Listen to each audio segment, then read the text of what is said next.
Halo, assalamualaikum.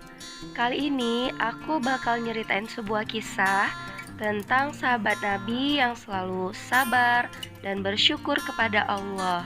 Diriwayatkan oleh Ibnu Hibban dalam kitab As-Siqat. Kisah ini diriwayatkan dari Abdullah bin Muhammad. Ia mengatakan, suatu hari aku pernah berada di daerah perbatasan wilayah Arish di negeri Mesir. Aku melihat sebuah kemah kecil yang dari kemahnya menunjukkan bahwa pemiliknya adalah orang yang sangat miskin. Lalu aku pun mendatangi kemah yang berada di padang pasir tersebut untuk melihat apa yang ada di dalamnya. Kemudian aku melihat seorang laki-laki, namun bukan laki-laki biasa. Kondisi laki-laki ini sedang berbaring dengan tangan dan kakinya yang buntung. Telinganya sulit mendengar, matanya buta, dan tidak ada yang tersisa selain lisannya yang berbicara. Dari lisannya orang itu mengucapkan, "Ya Allah, berilah aku ilham untuk tetap mensyukuri nikmat-Mu yang telah Engkau berikan kepadaku. Dan Engkau sangat muliakan aku dari ciptaan-Mu yang lain."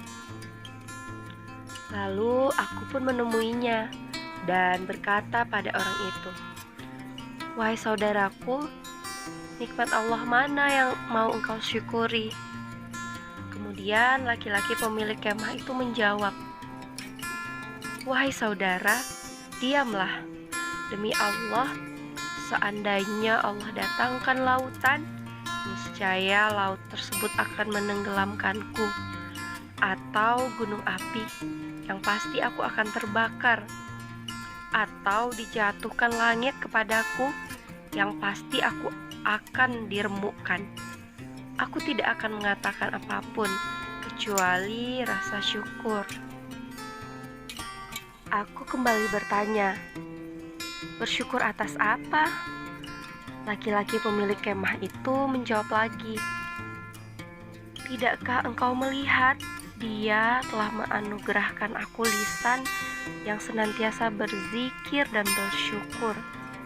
Di samping itu, aku juga memiliki anak yang saat waktu sholat, ia selalu menuntunku untuk ke masjid, dan ia pula yang menyuapiku.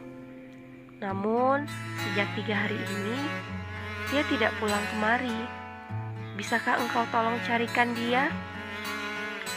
Aku pun menyanggupinya dan pergi untuk mencari anaknya. Setelah beberapa saat mencari, aku mendapati jenazah yang sedang dikelilingi oleh singa. Ternyata anaknya laki-laki itu sudah dimakan oleh singa. Aku pun bingung bagaimana caraku untuk mengatakannya kepada laki-laki pemilik kemah itu. Aku pun kembali dan berkata kepadanya, "Wahai saudaraku, sudahkah engkau mendengar kisah tentang Nabi Ayub?" Laki-laki itu menjawab, "Iya, aku tahu kisahnya." Kemudian aku bertanya lagi, "Sesungguhnya Allah telah memberinya cobaan dalam urusan hartanya. Bagaimana keadaannya dalam menghadapi musibah itu?" Ia menjawab, "Ia menghadapinya dengan sabar." Aku kembali bertanya, "Wahai saudaraku, Allah telah menguji Ayub dengan kefakiran. Bagaimana keadaannya?" Ia menjawab, "Ia bersabar." Aku kembali bertanya, "Ia pun diuji dengan tewasnya semua anak-anaknya. Bagaimana keadaannya?" Ia menjawab, "Ia tetap bersabar." Aku kembali bertanya, "Ia juga diuji dengan penyakit di badannya. Bagaimana keadaannya?" Ia menjawab dan balik bertanya, "Ia tetap bersabar." Sekarang katakan kepadaku, di mana anakku?" Kemudian aku berkata, "Sesungguhnya putramu telah aku temukan di antara gundukan pasir dalam keadaan telah diterkam dan dimakan oleh binatang buas. Semoga Allah melipat gandakan pahala bagimu dan menyabarkan engkau." Kemudian laki-laki pemilik kemah ini mengatakan, "Alhamdulillah yang dia tidak meninggalkan keturunan bagiku yang bermaksiat kepada Allah sehingga ia diazab di neraka." Kemudian ia menarik nafas panjang lalu meninggal dunia. Aku pun membaringkannya di tangannya dan berpikir, apa yang harus aku perbuat? Aku sendirian, dan bagaimana mungkin aku mengurus jenazah ini? Kemudian aku tutupi dengan jubahku, dan beberapa saat kemudian lewat 4 orang laki-laki mengendarai kuda. Mereka berkata, "Wahai saudara, apa yang terjadi padamu?" Lalu aku pun menceritakan kepada mereka apa yang telah aku alami, dan aku kebingungan mengurus jenazah laki-laki ini. Dan di sisi lain, aku tidak mengenal siapa lelaki ini. Kemudian, keempat laki-laki itu memintaku untuk membuka penutup wajahnya, karena mungkin salah satu dari mereka mengenal lelaki ini. Ketika aku membuka penutup wajahnya, tiba-tiba mereka tersentak, lalu mencium dan menangisinya, dan berkata, "Subhanallah, wajah yang senantiasa bersujud kepada Allah, mata yang selalu menunduk atas apa yang diharamkan Allah, tubuhnya selalu sujud tatkala orang-orang dalam keadaan tidur."